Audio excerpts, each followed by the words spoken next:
got Steve on the phone because I think we got something we need to really talk about. Sex trafficking, I didn't realize how big of a problem it is. You never thought it would actually be this close to home. Steve, which I'm just amazed. This guy, he's done everything in the world, right? So, awesome guy, awesome musician, awesome bucking horse breeder.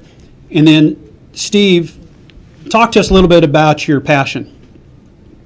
Yeah. Well, one of my passions is raising bucking horses, but also we started the BHBA, the Bucking Horse Breeders Association, back in 2016. Started registering bucking horses, and we've got, I don't know, 1,000 bucking horses registered now in the database. But anyway, my wife and I on the side, we always we were involved in a ministry where we literally purchase and buy girls out of sex trafficking all over the world, actually. So not just here, but all over, from India to Nepal to Cambodia to Belize, all over the world. And so through that, I was telling my wife, I mean, I just wish that we could bring the rodeo or our bucking horse world into what we do with these girls.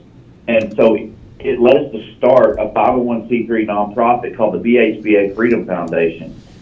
And so through that foundation, all the money that we raise through that foundation, we send to actually set girls free and liberate them. And we have safe houses set up, and we teach them. Man, we have sewing schools for them to teach them to sew. We have just all kinds of stuff going on, man. It's a big work. It's overwhelming. And like you said, you didn't know what was going on. Well, most people don't, and I didn't either. But I actually think now that my life would probably be easier if I didn't know. But it's too late. I know what's going on, and man, I don't know about you, but I can't just sit around with that going on. That's not acceptable. It's evil. And the one thing that in the Western lifestyle that we all embrace in the bucking horse world and the rodeo world is independence and freedom. The two things that these girls never experienced. And I feel like that as a free people, that it's our job to free people. I agree with you. Steve, it's Pepper here. I got a question for those that are not familiar with the sex trade and how that works. On an average, when you go out to purchase these girls, on an average, what does something like that cost to rescue one? Well, it's really hard to put a specific number on it because around the world it's all different. So what a girl costs, and when I say cost, because we do have boots on the ground around the world. The ministry that we're a part of that we fund, we do have people over there that obviously couldn't buy a girl if they thought for a second they were setting them free. They have no idea what we're doing. So it's a dangerous thing, but we do it. But let's just say, in India, it's anywhere from 1,500 to a few thousand. So on the average, 3,000. But the problem is, it's not the problem, but one of the issues that we face is raising enough money to keep these girls sustained. So it's not the 3,000 or whatever it is to purchase her out of the trafficking world. We have safe houses, so then we have to sustain her for a while. And when I say a while, what if she's 13? I mean, I don't know how many years we have to, but whatever it is, we're doing it. Right. So it's not just like the $3,000 to go in there. You send somebody in, purchase this human being, which I think is just ridiculous to start with, that somebody would be able to sell somebody. It's hard to say. It's hard to even hear yourself say it. I know. But that's just the start. That's just the down payment, that $3,000. You still have to care for this person, the medical. I'm sure there's tons of medical that need to be done because they've been abused for however many years. Stuff to look at. Then they're uneducated, so we got to try to get them educated. Just everything. Right. You got to build these women back up to being a woman again instead of that is correct. An item, a used item. And so we have classes set up. We have schools that were set up. That in fact, a week before last, I was in Belize. My wife and I went down to Belize, and there were 6 girls down there that graduated. So we went to their graduation. That graduated from our sewing class. So they went to a school for 3 months to learn to sew, and they even actually sewed their graduation gown. And so that's pretty cool. And when they graduate, they get to keep their sewing machines, and so they can actually be independent and not fall victim to trafficking again. So Yeah, just when I saw this, I was just blown away. And I think that's actually where I really started getting into this is I was sitting at DFW Airport flying out, and you and Jamie were at the international terminal at DFW the same time, and you guys were flying, I believe, to Belize, which I was like, oh, where are you going? And then that's where I found out that they were going down there for this graduation and stuff. So that got me looking into more. Now, your foundation, it's at bhbafreedom.com. Freedom. Correct. So they can go to right. They can go to that website. You guys will put a link down below also as well. You can go to that website. You can make donations. You can actually read up on all the stuff that he's doing and all the work they're doing. And you have some plans coming up in Belize, don't you? Correct. Yeah, we do actually. So the girls come into it. There's a place. We have a couple there down in Belize that set up where girls can come when they're pregnant, and in fact, most of them are very young teenagers that come into this house, and I'm really reluctant to tell you what they call it. They call it a pregnancy aid center, but it doesn't mean the same thing in Belize as it does here. It's really just a place that they can go for help. And so these young girls go to this house and they're pregnant. Well, they don't know what to expect being pregnant. I mean, some of them are very, very young. Okay? Well, some of them are trafficked, and that's why they're pregnant. And some of them are pregnant by family members. The Mayan culture down there is pretty dark. And when a girl reaches puberty, then their family either, they trade them for land or goods or whatever, or they can rent them out by the weekend, or it's just very dark, man. And like the sexual tourism is huge. People going down there scuba diving and doing vacation, and then they rent these little girls, and it's just so dark. Again, life would be easier if I didn't know this was going on, but man, I just can't sit back and let this go on without doing something about it, But anyway, that's what's going on down there. So what we're doing, when these girls go into this house and they get help being pregnant, and we walk them through the whole pregnancy of this couple we have, and they're just the coolest people in the world, and they love them.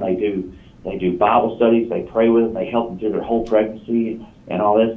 And what the deal is, though, we don't have anywhere to keep them. So the problem is they're having to send them back in the same environment that they came from. And God only knows what's going on with them. So what we're doing is we found some land there that's not too far from that pregnancy aid center. And we are going to purchase the land, and we're going to put safe houses on it. We already have all the plans drawn up, all that. And so we're just going to raise the money, and we're going to believe God's going to bless, and we're going to raise enough money to build all those safe houses for those girls. So when they do come in there pregnant, they don't have to send them back to where they came from. They have somewhere to go with them. Now, from what I understand, one of the main, well, I know because I'm part of this. So one of the ways we're raising money for this is going to be the gala during the NFR this year, correct? That's correct. Yes.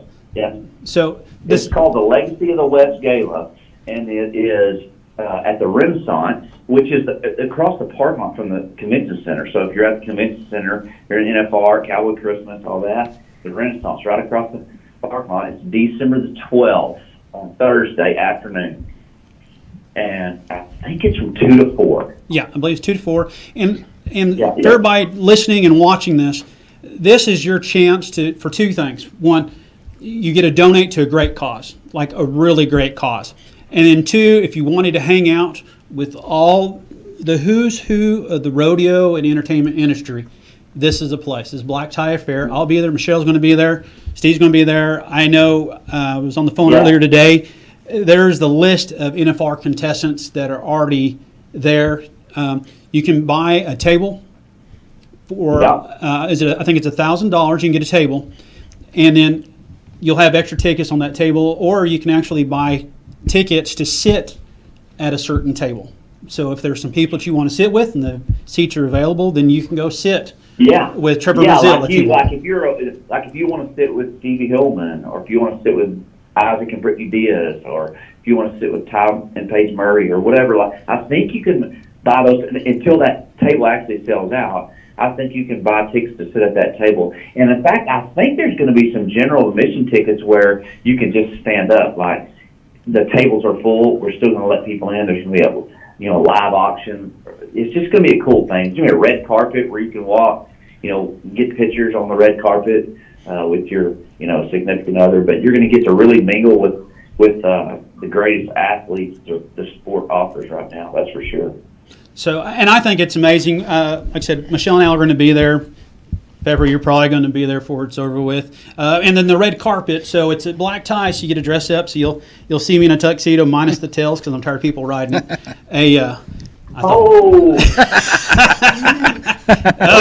Not you. I love you, Steve. But also, there's some more information. I think we got the picture up there for the gala. You can go online. You can also go to rodeofame.com. You can go to the bhbafreedom.com. I think your page too, right, Steve? Is it? What is your Facebook page? My Facebook page is, I think it's Steve Stone page. That's a fan page. But then, you can go to the BHBAs and follow the BHBA there and stuff. And I think we just set up a BHBA Freedom Foundation page. So, man, go follow it. Yeah. And we're going to keep people updated on the girls that we're rescuing and the work we're doing. And then one of the strong points, I want to talk about that. When you donate to these foundations and stuff like American Red Cross, you really never know where all this money's going. No, the awesome thing with Steve and Jamie's foundation is he is the guy that's going to be down there. He's going to go oversee everything. He's the one that's going to be writing the checks out. There is no write a check and go, well, I hope that goes somewhere. No. The man with the plan. In fact, we this isn't some foundation where we have some CEO that's got some big pension. You know what I mean? We're not keeping any of this money. We're taking it down. In fact, whenever we get the money for this project, I won't just send it over there. I'm gonna fly down there and manage the project. I want to watch what's going on, and not only that, I want to report to the people that gave. I'm gonna give them updates. Look, here's what we've got so far. We bought this land. Look, we got this house, this safe house being built. I want them to see and be encouraged by the gift that they gave, and they can see where it's going, exactly where it's going. So man, it's going to be really encouraging for everybody. And see, this is something I can get behind, and that's why I'm going to be part of this. I want to throw all my weight behind this. And there's something else I want to say. I was told about it today. I haven't got all the information on it, but it's the Blue Feather project. Yeah. You'll see it. You'll see people starting to wear blue feathers in their hats, and blue is the universal symbol of freedom. It's the color that represents freedom. And so that's what we're going to do. We're going to just and they talked about doing it at the NFR where people wearing blue feathers. Not you can't advertise it, but it's going to cause hopefully enough questions where people are like, why is everyone wearing blue feathers? What's that about? And so hopefully it'll cause conversation, and then we can say that's about freedom, because we're out there fighting for the freedom of those that have never experienced freedom. Well, I'm all game. I am completely all game. Steve, as always, buddy, I appreciate it. Thank you for taking the time out and calling in and talking with us and kind of help get this word out, and we're going to do our part to get it out as well. You bet, Daryl. Appreciate it, man. Give me a holler anytime. Thank you, bud. Talk to you then. All right. See you. Bye.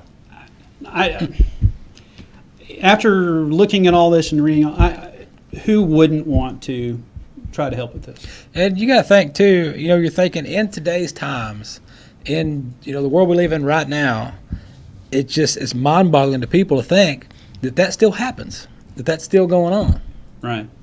You don't think of that when you're complaining about your latte or your coffee's too hot or which bathroom to go to. You don't realize the real world things that are happening.